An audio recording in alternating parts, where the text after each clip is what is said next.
कि भारत कितने मोर्चों पर लड़ा रही थी उससे पहले हम जानते थे, लेकिन इसको हम शाब्दिक रूप में नहीं समझते थे, इसको परिभाषित नहीं कर पाए थे। जनरल बिपिन रावत, ये 2.5 मोर्चों का युद्ध, और ये सिर्फ भारत नहीं लड़ रहा, 2.5 मोर्चों का युद्ध हर दुश्मन लड़ता है। मैं आज सुबह उठा, सुबह मुझे लगा काशी में है, बाबा का आशीर्वाद नहीं लिया तो काशी आना व्यर्थ है, तो सुबह सुबह मंदिर जाने का तय किया, काशी विश्वनाथ धाम दर्शन करने। सुबह उठकर जब टीवी खोला, उस पर पहली जो खबर मेरी थी, पहली खबर जिस पर नजर गई, वो खबर इजराइल से जुड़ी खबर थी, और वो खबर 2.5 मोर्चों पे जो युद्ध है उससे जुड़ी खबर थी।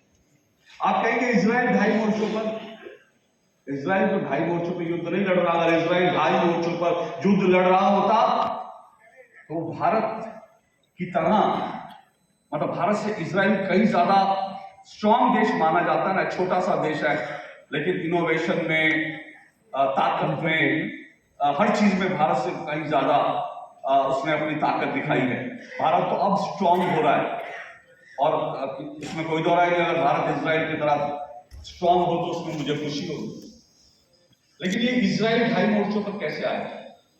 जो हमास इजराइल से युद्ध लड़ रहा है उसको भी मालूम था आज इजराइल हर क्षेत्र से, वो पूरा अरब और मुस्लिम देशों से घिरा हुआ है, उसके आसपास के कोई देश नहीं चाहता कि नक्शे पर इजराइल जैसा देश रहे, और इजराइल को भी पता है, इसलिए वो सीमाओं पर लड़ रहा है। लेकिन सीमाओं पर लड़ रहा है और वो खुलकर लड़ रहा है, डंके की चोट पर लड़ रहा है, उसको मालूम है वो वहां से नहीं हारेगा। हमास को भी मालूम था इजराइल सीमा पे नहीं हारेगा, गाजा में नहीं हारेगा। उसने 2.5 मोर्चों का युद्ध जो है, आधा मोर्चा उसने इजराइल के अंदर खोला। कैसे खोला? इजराइल में वो मोर्चा नहीं खोल सकते थे जो हमारे यहां खुला है, उसने एक अलग तरह का मोर्चा खोला। 200 बंधक जो बनाए थे वो हमास ने इजराइल के अंदर आधा मोर्चा खोलने के लिए बनाए थे। और आज सुबह की खबर ये थी कि इजराइल के प्रधानमंत्री बेंजामिन नेतन्याहू के घर के बाहर इजराइल के लोग प्रदर्शन कर रहे हैं कि युद्ध विराम करो, उन 200 नागरिकों को छोड़ दो। और इजराइल के प्रधानमंत्री कह रहे हैं जब तक हमास को नेस्तनाबूद नहीं कर देंगे तब तक ये युद्ध नहीं रुकेगा। तो इस युद्ध को रोकने के लिए 2.5 मोर्चे यानी आधे मोर्चे की जंग इजराइल के अंदर खुल रही है। और बहुत से लोग ये बात जानते होंगे, मुझे बताने की जरूरत नहीं है, लेकिन लोग ये भी कहते हैं कि इजराइल की इतनी बड़ी ताकत है, उसके पास मोसाद जैसी जो है नेटवर्क है, फिर उसको मालूम क्यों नहीं पड़ा? मालूम क्यों नहीं पड़ा इजराइल को? आपको मालूम है इजराइल में पिछले 4 साल में 5 बार चुनाव हो चुके हैं।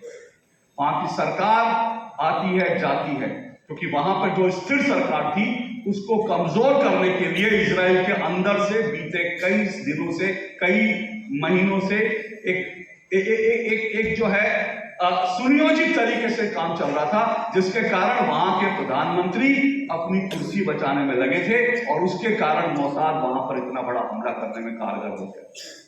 सोचिए कि आज आपके यहाँ 2014 के बाद से इस देश में एक स्थिर सरकार है, मजबूत सरकार है। अगर भारत के लोगों ने मजबूत सरकार नहीं दी होती तो जो आधे मोर्चे की लड़ाई हम लड़ रहे हैं, इस मोर्चे पर हमारा क्या हश्र, क्या अंजाम होता।